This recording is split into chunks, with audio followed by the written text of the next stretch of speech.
Hello दोस्तों, जो पिछला क्लास में एंट्रोपी चालू किए थे उसी का लेक्चर को कंटिन्यू करते हैं, जो कि केमिकल थर्मोडायनामिक्स का पार्ट 10 होगा। ठीक है, इसमें आज पढ़ेंगे सेकंड लॉ ऑफ थर्मोडायनामिक्स। ठीक है, उसे सेकंड लॉ ऑफ थर्मोडायनामिक्स पढ़ने से पहले जानते हैं कि इससे पहले क्या पढ़ते हैं। इससे पहले पढ़ते हैं हम फर्स्ट लॉ ऑफ थर्मोडायनामिक्स पढ़ते हैं ना।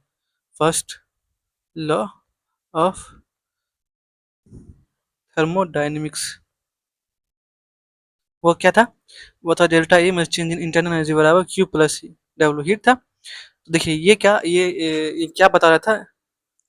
देखिए ये हीट के बारे में बता रहा था और वर्क के बारे में बता रहा था। ये नहीं बता रहा था, ये रिएक्शन के स्पॉन्टेनिटी के बारे में नहीं बता रहा था, और साथ साथ डायरेक्शन के बारे में नहीं बता रहा था। ठीक है, ये क्या नहीं बता रहा था, ये रिएक्शन के स्पॉन्टेनिटी के बारे में नहीं बता रहा था, और रिएक्शन किस डायरेक्शन में मूव करेगा वो नहीं बता रहा था।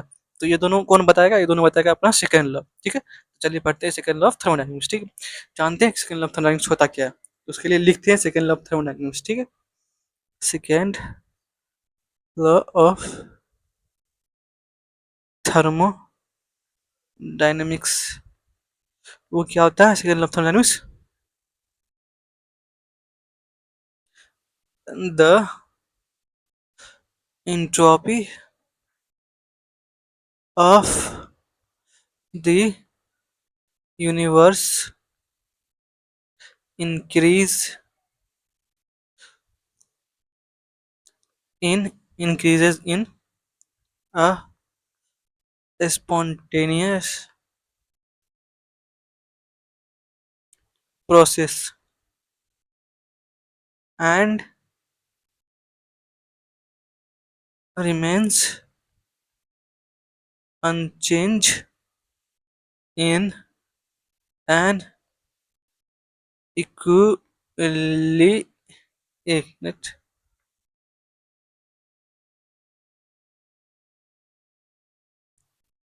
Equilibrium process. ठीक है, इससे क्या समझे? देखिए सेकंड लॉ ऑफ थर्मोडायनामिक्स क्या है कि entropy of the universe increase in spontaneous process. ठीक है, स्पॉन्टेनियस प्रोसेस होता है तो उसमें क्या होता है? एंट्रोपी यूनिवर्स का इंक्रीज करता है। ठीक है, and remain unchanged in equilibrium process. अगर कोई प्रोसेस इक्विलिब्रियम है तो उसका एंट्रोपी क्या होगा? एंट्रोपी चेंज होगा, क्या अनचेंज ही रहेगा। ठीक है, इसको समझते हैं सबसे पहले। ठीक है, इसको समझने से पहले कुछ टर्म को जानते हैं। क्या टर्म? सबसे पहले कि कुछ टर्म को जानते हैं, तो उसमें पहला क्या है कि delta S total, change in entropy of total जानते हैं। तो ये क्या हो जाएगा? ये दो टर्म को मिलकर बनेगा डेल्टा एस ऑफ सिस्टम, एक minute, delta S of system plus delta S of surrounding. ठीक है, ये दोनों मिलकर बनेगा total total change in entropy. ठीक है, और ये टर्म ये क्या बोला कि एंट्रोपी ऑफ यूनिवर्स। तो ठीक है, यूनिवर्स का एंट्रोपी क्या होगा इसी को बोलेंगे, change in entropy of universe, इसको बोलेंगे एंट्रोपी चेंज ऑफ यूनिवर्स। ठीक है, इसको क्या बोलेंगे? Entropy change of universe. ठीक है, ये टर्म क्या बोला कि द एंट्रोपी ऑफ यूनिवर्स, ठीक है, increase in spontaneous process and remain unchanged in equilibrium. ठीक है, तो जब स्पॉन्टेनियस प्रोसेस होगा तो क्या होगा? Change of entropy. ये एंट्रोपी क्या है? स्पॉन्टेनियस प्रोसेस में एंट्रोपी जो होता है यूनिवर्स का वो बढ़ता है। तो यहाँ पे ऐसे लिख सकते हैं कि इफ, एक minute,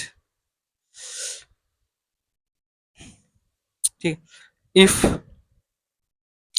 delta S of total, मतलब जो कि चेंज इन, क्या, entropy change of universe greater than zero है। ठीक है, तब क्या होगा? देन रिएक्शन इज स्पॉन्टेनियस, एक मिनट, स्पॉन्टेनियस। ठीक है,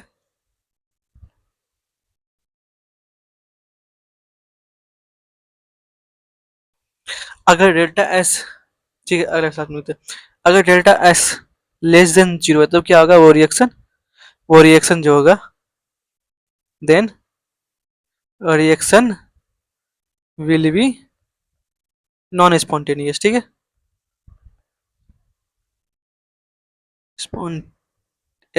स्पॉन्टेनियस, ठीक है, नॉन स्पॉन्टेनियस, ठीक है।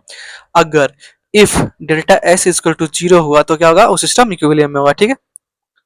तो इसका मतलब क्या होगा, the reaction mixture is at equilibrium, ठीक है।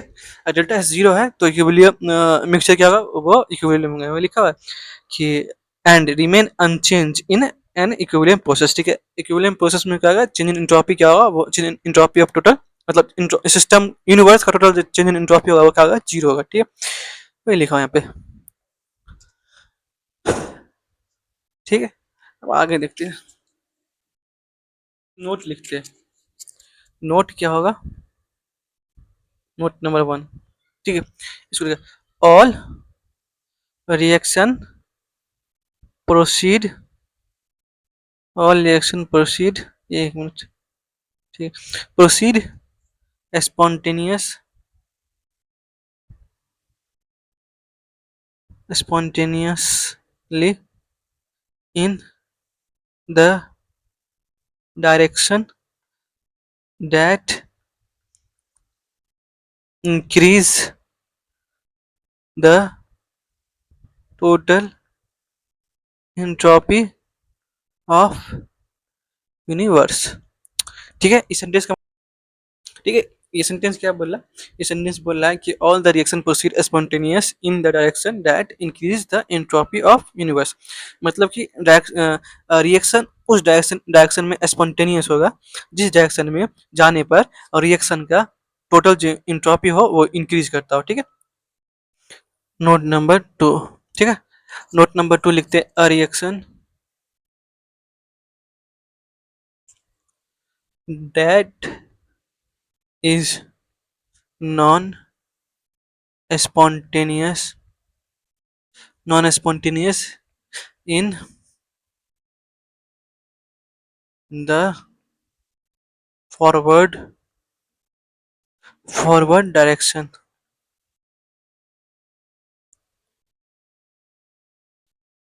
क्या लिखे, ए reaction that is non spontaneous in the forward direction, ठीक है। A reaction that is non spontaneous in the forward direction is spontaneous in the reverse direction, ठीक है। ये sentence क्या बोल रहा है, ये sentence, the reaction that is non spontaneous in the forward direction is spontaneous in reverse direction, मतलब क्या है, इसका मतलब कि अगर कोई रिएक्शन है ए से बी की तरफ, ये फॉरवर्ड डायरेक्शन में, अगर ये नॉन स्पॉन्टेनियस है, ठीक है, नॉन स्पॉन्टेनियस है, स्पॉन्टेनियस है, स्पॉन्टेनियस, ठीक है, नॉन नॉन स्पॉन्टेनियस है, ठीक है। तो इसका जो इंट्रोपी होगा, जो इंट्रोपी ऑफ यूनिवर्स, यूनिवर्स वो क्या हो जाएगा, वो लेस देन जीरो हो जाएगा, ठीक है। और अगर एक रिएक्शन है जैसे कि बी टू ए, ठीक है, तो अगर ये फॉरवर्ड डायरेक्शन में रिएक्शन है तो क्या बोल रहे हैं यहाँ पे कि reaction that is spontaneous in the, और reaction that is non spontaneous in forward direction, मतलब कि ठीक, ये रिएक्शन है, ये रिएक्शन नॉन स्पॉन्टेनियस था फॉरवर्ड डायरेक्शन, मतलब कि एंट्रोपी जो होगा लेस देन जीरो होगा यहाँ पे, ठीक है, entropy of universe less than zero होगा। और क्या बोल रहा है कि non spontaneous in forward direction is spontaneous in reverse direction, मतलब कि अगर ये रिएक्शन अगर नॉन स्पॉन्टेनियस है फॉरवर्ड डायरेक्शन में, तो अगर इसको रिवर्स करेंगे बैकवर्ड डायरेक्शन में तो रिएक्शन क्या हो जाएगा, वो स्पॉन्टेनियस हो जाएगा, ठीक है। मतलब कि रिएक्शन क्या हो जाएगा, ये स्पॉन्टेनियस हो जाएगा, स्पॉन्टेनियस। तो इसका एंट्रोपी ऑफ यूनिवर्स जो हो जाएगा वो ग्रेटर देन जीरो हो जाएगा, ठीक है। तो इसको एक चीज और समझते हैं, इसमें एक टर्म और समझते हैं इसको थोड़ा, कि जो यूनिवर्स का जो change in entropy of universe of reverse reaction is equal to minus change in entropy of universe of forward reaction, ठीक है, ये होगा, इसको याद कर लीजिएगा, ठीक है। अब आगे चलते हैं, नोट नंबर तीन। नोट नंबर तीन में है कि if delta S of total is zero then if delta S total is zero, the reaction does not proceed spontaneously in either direction, and the reaction mixture is at equilibrium.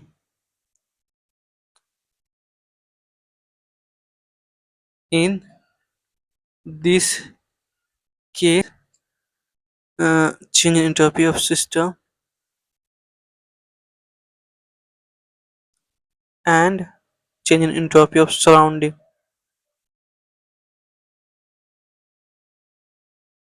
must be equal in magnitude but opposite in sign। ठीक है, इसका मतलब क्या, यहाँ आप देखिएगा गौर से, तो ये टर्म तो आप पहले से जानते हैं, ये term, if the delta S total is zero, the reaction does not proceed spontaneously in either direction and the reaction mixture is equilibrium. ठीक है, ये तो जानते हैं सेकंड लॉ ऑफ थर्मोडायनामिक्स। ठीक है, अब नया टर्म आया यहाँ पे ये, इन दिस केस, ये यहाँ पे देखिए, इन this case the in this case क्या होगा, entropy change of system and surrounding must be equal in magnitude, magnitude में दोनों इक्वल होगा बट साइन इन अपोजिट होगा, बट अपोजिट इन साइन। ठीक है, इसको समझते हैं, इसका मतलब क्या होगा, इसका मतलब ये होगा कि डेल्टा एस टोटल लिखते थे, कैसे क्या लिखते थे, डेल्टा एस टोटल जो कि यूनिवर्स होता है। ठीक है, यूनिवर्स का, तो इसको लिखते थे delta S system plus delta S surrounding. ठीक है, तो यहाँ पे ये क्या टर्म ये बोल रहा है, ये बोल रहा है in this case delta system and surrounding must be equal in magnitude but opposite in sign, मतलब कि दोनों टर्म इक्वल होगा। ठीक है, अगर ये एक्स है तो ये भी एक्स होगा, पर क्या होगा, एक एक्स है एक होगा माइनस एक्स। ठीक, ठीक है, इस टाइप का होगा। ठीक है, तब ना अगर डेल्टा एस टोटल निकलिएगा तो क्या होगा, एक्स माइनस एक्स जीरो, तो चलिए तब ना आ जाएगा डेल्टा एस टोटल जीरो के बराबर आ जाएगा। ठीक है, वही लिखा वहाँ पे।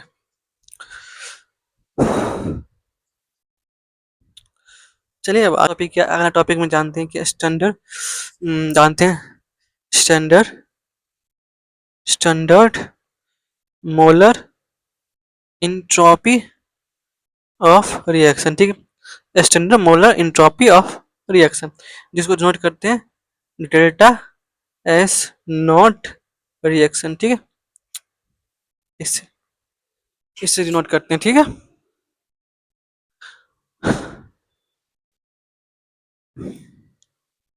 तो delta S naught of reaction क्या आ जाएगा, delta S naught of reaction हो जाएगा बराबर,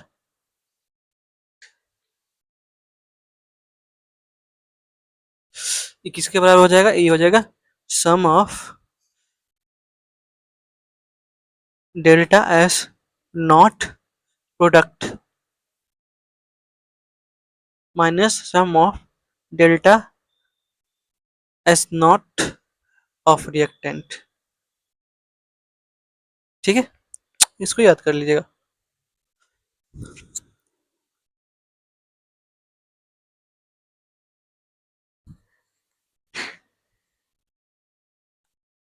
यहाँ पे जो है एस नॉट है is define for a 1 mole of substance. ठीक है, हियर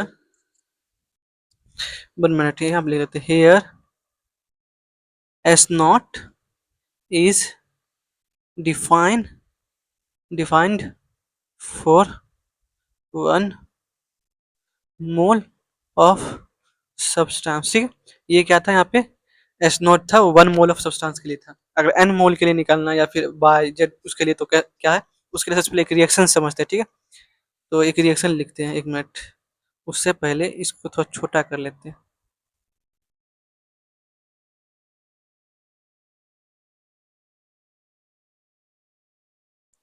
ठीक है, अब यहाँ पर समझते हैं रिएक्शन से, रिएक्शन से समझने के लिए 1 मिनट, एक रिएक्शन लिखते हैं, एक रिएक्शन है रिएक्शन। ठीक है, मान लो यहाँ पे ये है अल्फा ए बीटा बी। ठीक है, gamma C plus delta D. ठीक है, तो अगर यहाँ पर हमको निकालना है क्या, इंट्रोपी चेंज ऑफ रिएक्शन निकालना चाहिए। अब क्या हो जाएगा, यहाँ पे जो जाएगा इंट्रोपी चेंज ऑफ रिएक्शन हो जाएगा, वो क्या हो जाएगा, इंट्रोपी चेंज ऑफ रिएक्शन बराबर हो जाएगा प्रोडक्ट माइनस रिएक्टेंट होगा ना, एक मिनट, यहाँ पे प्रोडक्ट माइनस रिएक्टेंट होगा ना, वही करे। प्रोडक्ट में पहले ये दोनों, तो यहाँ पे लिखेंगे गामा इंटू, यहाँ पे आ जाएगा गामा स्टैंडर्ड इंट्रोपी ऑफ, एक यहाँ से क्या जाएगा, gamma standard molar entropy of C, ठीक है, ऑफ सी, ठीक है, plus delta standard molar entropy of D, ठीक है, डी, ये हो जाएगा, ये प्रोडक्ट हो गया माइनस रिएक्टेंट, ठीक है। रिएक्टेंट के लिए क्या लिखेंगे यहाँ पे, alpha into standard entropy, standard molar entropy of A, ठीक है, plus beta standard molar entropy of B, ठीक है, ये हो जाएगा, ठीक है, ये फॉर्मूला हो जाएगा, याद कर लीजिएगा, ठीक है।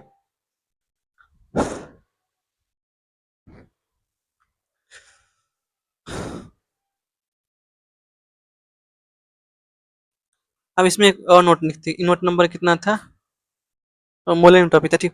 इसमें एक नोट लिख लेते हैं, ठीक, नोट, अगर constant constant pressure constant pressure पर कांस्टेंट प्रेशर पर अगर हम डेल्टा एस ऑफ सराउंडिंग निकालते हैं, ठीक है, delta entropy change of surrounding निकालते हैं, तो क्योंकि किसके बराबर हो जाएगा, ये जगह minus delta H of system, मतलब change entropy of system by temperature, ठीक है, इसको याद कर लीजिएगा। यहाँ से एंट्रोपी खत्म हो गया। अब अगला लेक्चर में चालू करेंगे गिब्स फ्री एनर्जी, ठीक है, उसके बाद थर्मोडायनेमिक्स खत्म हो जाएगा।